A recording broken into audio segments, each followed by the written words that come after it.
बिस्मिल्लाहिर्रहमानिर्रहीम अस्सलाम वालेकुम डियर स्टूडेंट्स। इस वीडियो में हम chemistry class 9 unit number 5 energetics के एक्सरसाइज शॉर्ट क्वेश्चन और कंस्ट्रक्टेड रिस्पांस वाले क्वेश्चन सॉल्व करेंगे जो स्मार्ट सिलेबस के मुताबिक हैं।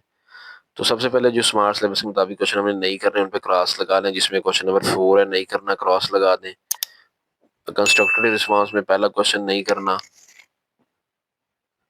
इसके अलावा क्वेश्चन नंबर 3 नेक्स्ट पेज पे है, वो भी नहीं करना। तो ये क्वेश्चन है जो कि स्मार्ट सिलेबस के मुताबिक कट हुए हैं। बाकी जो क्वेश्चन बच गए हैं उनका सोल्यूशन अब हम देख लेते हैं। सबसे पहला क्वेश्चन है, डिफरेंस करना है इंथाल्पी और इंथाल्पी चेंज में क्या डिफरेंस है। इंथाल्पी चेंज की अगर हम बात करें, difference between energy of reactant and product that comes out in the form of heat. Energy का डिफरेंस जो कि प्रोडक्ट और रिएक्टेंट के दरमियान होता है और हीट की सूरत में जो कि बाहर इवॉल्व होता है, उसको हम बोलते हैं enthalpy change of the reaction. इसको हम डेल एच से रिप्रेजेंट करते हैं, जिसका फार्मूला ये होता है del H is equal to del E plus P del V, और इसका यूनिट वही किलो जॉउल पर मोल।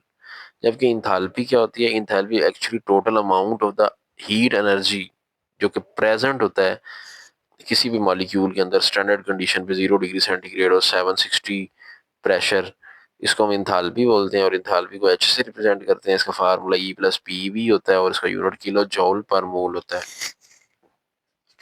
क्वेश्चन नंबर 2 है, why is the breaking of bond an endothermic process. Bond का टूटना एंडोथर्मिक प्रोसेस कैसे है।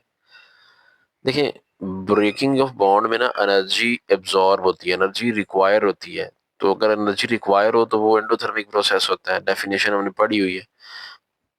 तो इसलिए हम कहते हैं कि जो ब्रेकिंग बॉन्ड है ना, ये एंडोथर्मिक प्रोसेस है। This energy is absorb from surrounding and this is called endothermic reaction.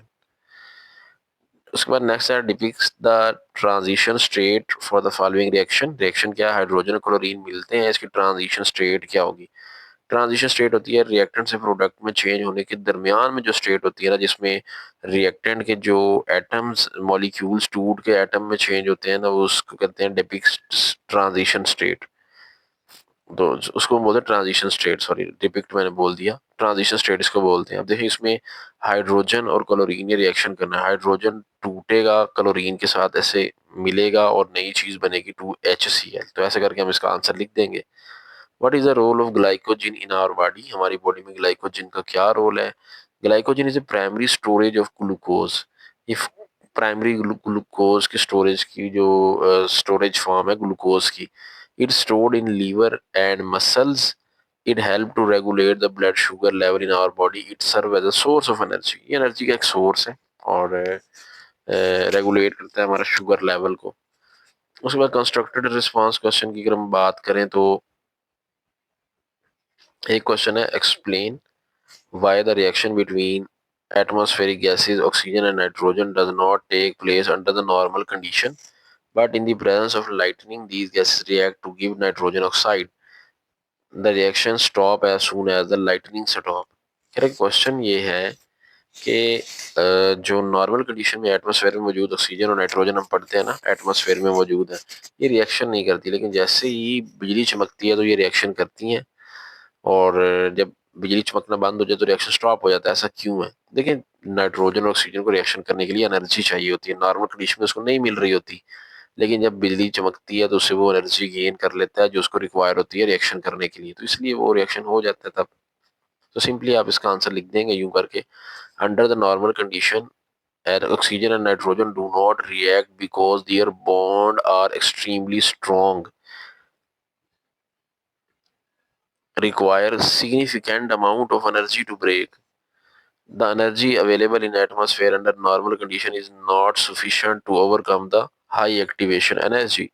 However, during the lightning strike, the temperature can exceed up to 3000 kelvin. जब बिजली चमकती है तो 3000 केल्विन टेम्परेचर बढ़ जाता है, प्रोवाइडिंग इनफ एनर्जी, इससे एनर्जी बहुत ज्यादा मिलती है to break the bond which allow the nitrogen और oxygen atom to combine which forming a nitric oxide, जिसकी वजह से फिर नाइट्रिक ऑक्साइड बनते हैं।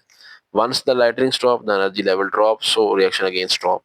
तो ये थे यूनिट नंबर 5 एनर्जेटिक के वो वाले क्वेश्चन जो स्मार्ट सिलेबस के मुताबिक हमारे बच्चे हैं। उम्मीद करते हैं वीडियो को पसंद आई होगी। इस चैनल पर मैथ के लेक्चर्स भी, फिजिक्स के लेक्चर्स भी अपलोड हो रहे हैं, उनको भी देखा करें। चैनल पर नए हैं तो चैनल को सब्सक्राइब कीजिए, वीडियो को लाइक कर दीजिए। मिलते हैं नेक्स्ट वीडियो में जल्द। अपना ख्याल रखिएगा। अल्लाह हाफिज़।